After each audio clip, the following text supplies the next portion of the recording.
సూర్యాపేట జిల్లా కోదాడలో చేపడుతున్న సుమారు 250 కోట్ల అండర్ గ్రౌండ్ డ్రైనేజీ పనులను వెంటనే నిలిపివేయాలని మాజీ ఎమ్మెల్యే బొల్లం మల్లయ్య యాదవ్ డిమాండ్ చేశారు.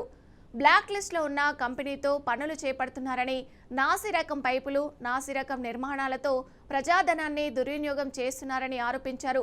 జిల్లా అధికారులు వెంటనే జోక్యం చేసుకుని పనుల నాణ్యతపై విచారణ జరిపి అవసరమైతే పనులను నిలిపివేయాలని కోరారు. అలాగే కాంగ్రెస్ ప్రభుత్వ హయాంలో కోదాడ అభివృద్ధిని నిర్లక్ష్యం చేస్తున్నారని, ధాన్యం కొనుగోలు, ప్రభుత్వ కార్మికుల సమస్యలపైన ప్రభుత్వంపై విమర్శలు గుప్పించారు. కాంగ్రెస్ ప్రభుత్వంలోనే వీరి అవినీతి మాటలు కోటలు దాటుతూనే అవినీతి గుట్టలుగా పేరుకుపోతుందని చెప్పేసి ముఖ్యమంత్రి గారే విచారణ చేసిరు. వీరు చేస్తున్న పౌర సరఫరాల శాఖ మీద విచారణ ప్రభుత్వం చేసింది ముఖ్యమంత్రి గారి చొరవతోనే.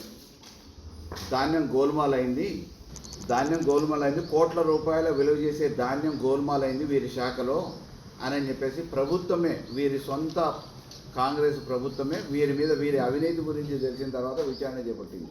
అందుకని మేము కూడా డిమాండ్ చేసినాం, దానికి సమాధానంగా వెంటనే ఈ విచారణని బహిర్గతం చేయాలి, ప్రజలకు తెలియజేయాలి, అసలు విషయాలు ఉన్నాయని బయట పెట్టాలని చెప్పేసి మేము కూడా దీన్ని చెప్పడం జరిగింది.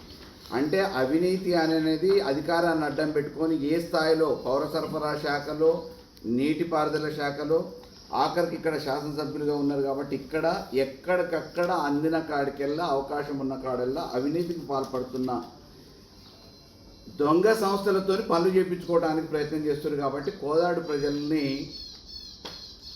మోసానికి గురి కాకుండా కాపాడాలనే ప్రయత్నంలో మా ప్రయత్నం